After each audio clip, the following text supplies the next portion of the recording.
Hello.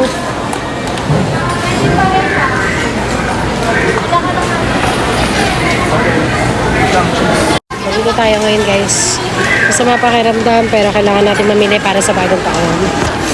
Fruit salad, mag-fruit salad tayo. Grabe ang daming tao. Ang daming tao. Hello guys. Tayo is nakapamili na. Sorry, nilalagnat pa rin tayo. May sakit pero sige laban lang kasi New Year's Eve ngayon. Bawal magsakit. So nakapamili na tayo sa palengke. Ayan, tapos ngayon naman bibili tayo ng konting paputok. Ayan, fireworks, konti lang. Mga loosies, ganyan. So katapos lang ng shift natin pero kailangan nating mamili kasi wala na tayong ibang time mamili dahil mamaya na ang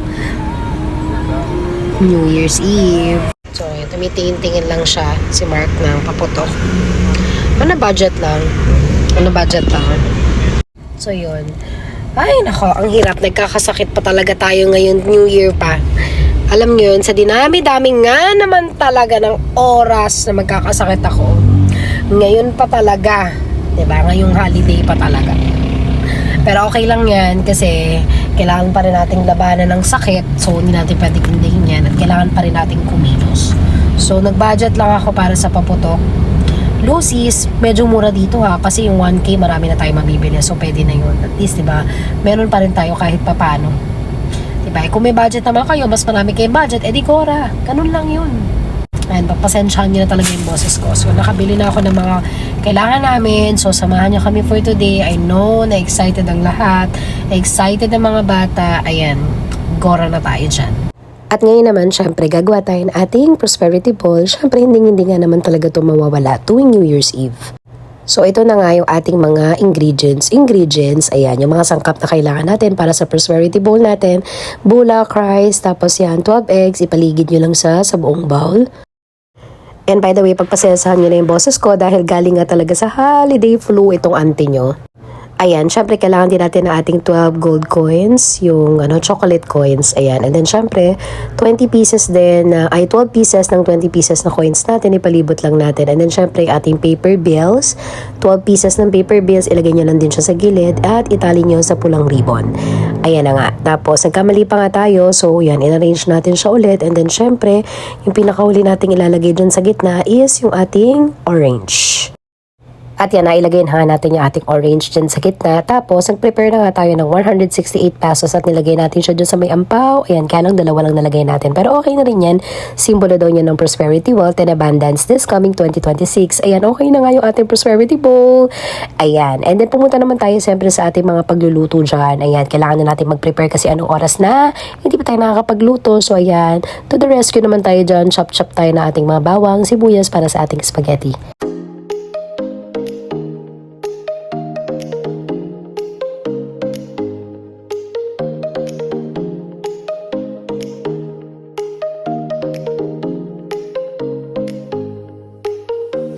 So ito na nga, magluluto na nga tayo. Feeling naman talaga kusinero. Hindi naman talaga ako nagluluto. Actually, gusto ko lang talaga silang ipagluto ngayon kasi nga New Year's Eve. At saka syempre, gusto ko na rin mag-practice. Isa talaga yan sa mga New Year's resolution ko. This coming year, is talaga matuto na akong magluto. Kaya naman na yan. Sumulan na natin ngayong New Year's Eve.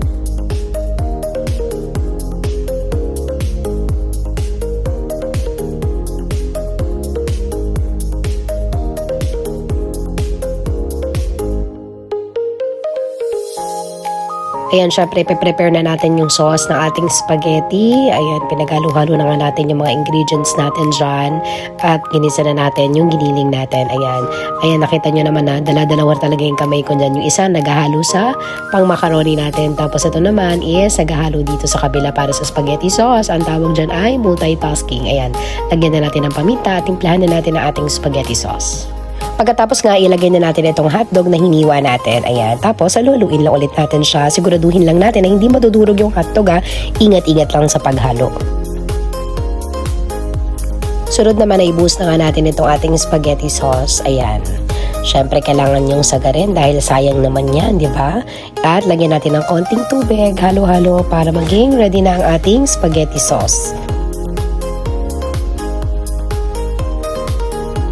Ayan, next naman is ibuhusan natin ang ating ketchup. Ayan.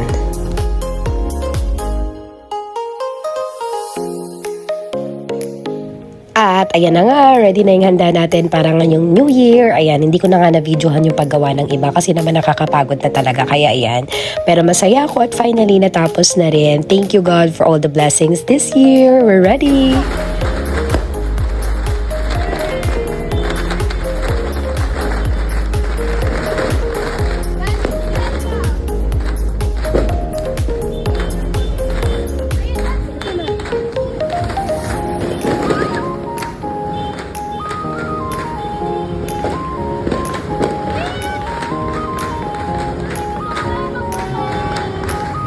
Walang ingay yung fountain ba?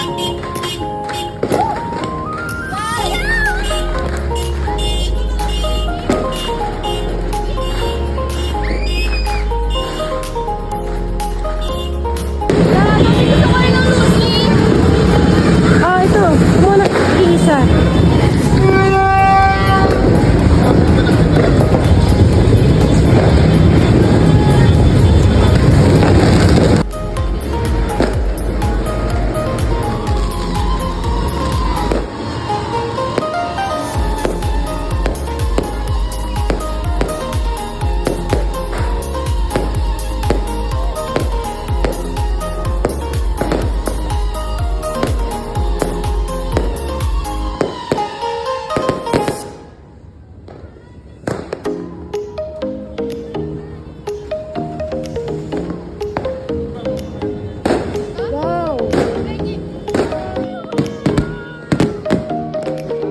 yan, Atina. Diyan pa di ba ang dami pa dyan?